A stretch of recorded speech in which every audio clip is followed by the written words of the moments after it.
En nuestro nuevo sistema de justicia penal vamos a hablar de una etapa intermedia.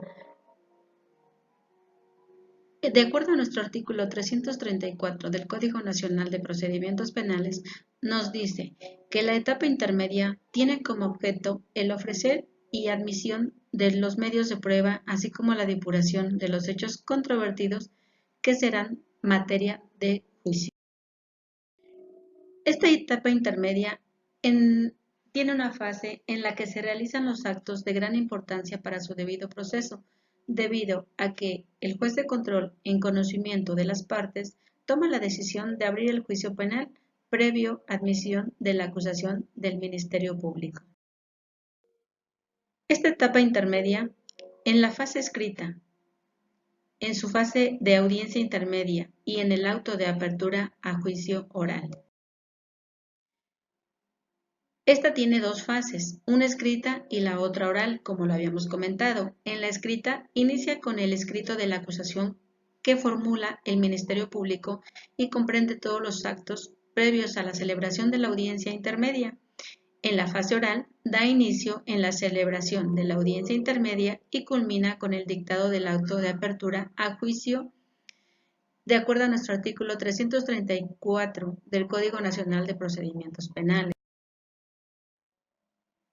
Básicamente lo que tenemos que entender que el contenido de la acusación es que una vez concluida la fase de investigación complementaria, si el Ministerio Público estima que la investigación aportó elementos suficientes para ejercer la acción penal contra el imputado, presentará la acusación. La acusación, como sabemos, debe ser clara y precisa, así nos lo refiere el artículo 335 del Código Nacional de Procedimientos Penales, y debe de la individualización del o los acusados y de su defensor. Debe contener la identificación de la víctima u ofendido y su asesor jurídico. Tiene que tener una relación clara, precisa, circunstanciada del hecho que le atribuyen en modo, tiempo, lugar y fecha, así como su clasificación jurídica, la relación de la modalidad del delito que concurriere, la autoría y participación concreta de la que se le atribuye al acusado, la explicación de sus preceptos legales aplicados por el delito o para el delito. Debe tener los señalamientos de los medios de prueba que pretende ofrecer en las pruebas anticipadas para el desahogo de esta etapa de investigación, el monto de la reparación del daño y la probanza, la pena y medida de seguridad que se le sea aplicable, los medios de prueba que el Ministerio Público pretenda presentar en el individual de la pena en este caso, la solicitud del decomiso de los bienes, la propuesta de acuerdos probatorios y por último tenemos la solicitud que se aplique alguna terminación anticipada del proceso, claro, siempre y cuando se proceda.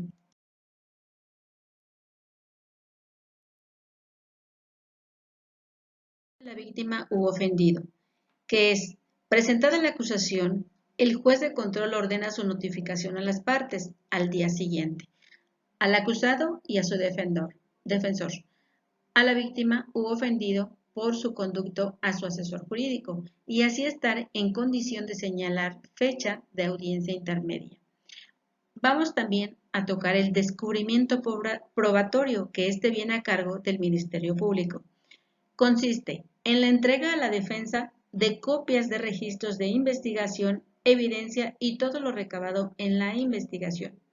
El descubrimiento por parte de la defensa consiste en entrega del material con que cuenta el Ministerio Público como los medios de prueba para el desahogo en el juicio.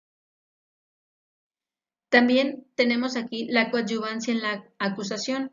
Esto quiere decir que dentro de los 3 días siguientes de la notificación de la acusación formulada por el Ministerio Público, la víctima u ofendido podrá, mediante escrito, constituirse como coadyuvante en el proceso, señalar vicios formales de la acusación y requerir su corrección, ofrecer medios de prueba para complementar la acusación del Ministerio Público, Esto debería de hacerlo del conocimiento del juez dentro de las 24 horas y solicitar el pago por la reparación del daño.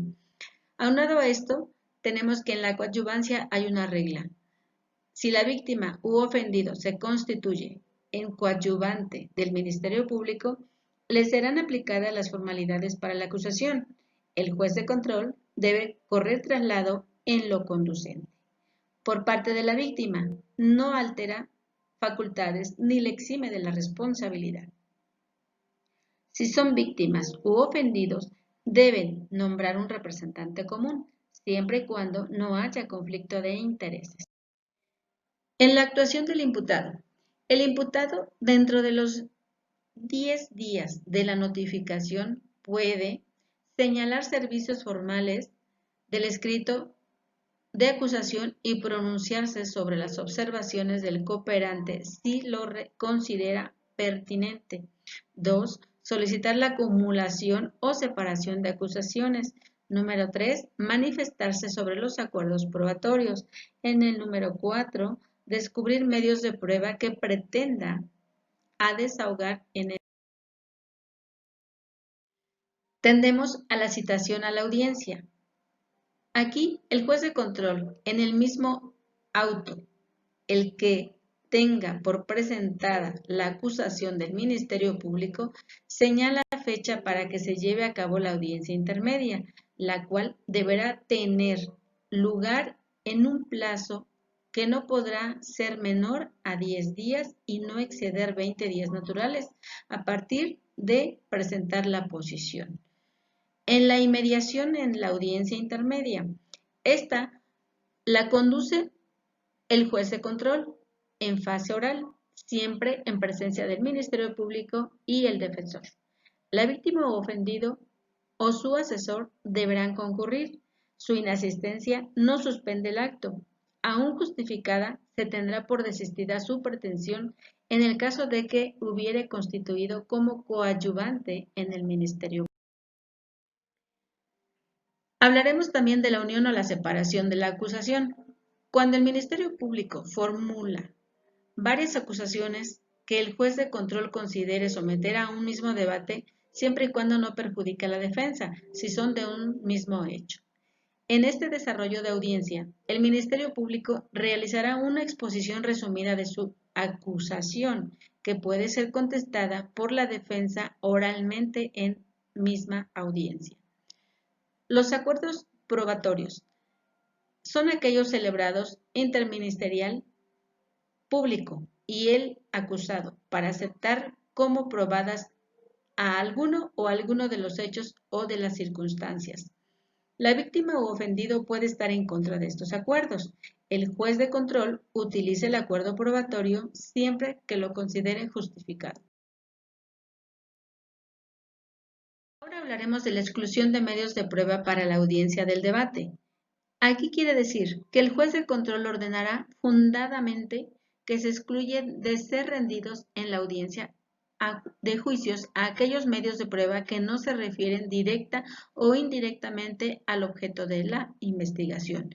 Como número 1 tenemos cuando el medio de prueba se ofrezca para generar efectos dilatorios, que podemos mencionar como inciso A, lo sobreabundante por referirse a diversos medios de prueba del mismo tipo, testimonial del documental que acredite lo mismo que ha puesto en reiteradas ocasiones. Inciso B, las impertinentes por no referirse a los hechos controvertidos.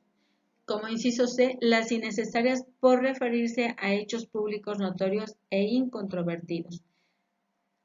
El inciso B, 2.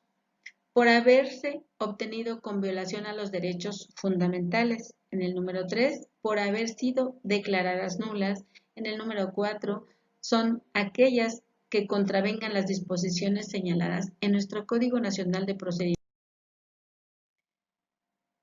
Esto nos lleva al auto de apertura a juicio y que nos dice que antes de finalizar la audiencia, el juez de control dictará un auto de apertura a juicio que deberá de indicarnos: 1. El Tribunal de Enjuiciamiento competente fijará fecha y horas para la audiencia del juicio. 2. La individualización de los acusados. 3. La acusación que deba ser objeto del juicio y las correcciones formales que se hubieran realizado en ellas, así como distintos materiales de la acusación. Los acuerdos probatorios a los que hubieran llegado las partes. 5. Los medios de prueba admitidos que deban ser desahogados en la audiencia del juicio, así como la prueba anticipada. 6. Los medios de prueba que en su caso deban de desahogarse en la audiencia de individualización de las sanciones y de la reparación del daño. 7. Las medidas de resguardo de identidad y datos personales que procedan en términos del Código Nacional de Procedimientos Penales. Como 8. Las personas que deban ser citadas a la audiencia de este debate. Y por último, las medidas cautelares que han sido impuestas al acusado. Gracias, Victoria Mondragón, UNID, quinto semestre, Ejecutiva de Derecho. Gracias.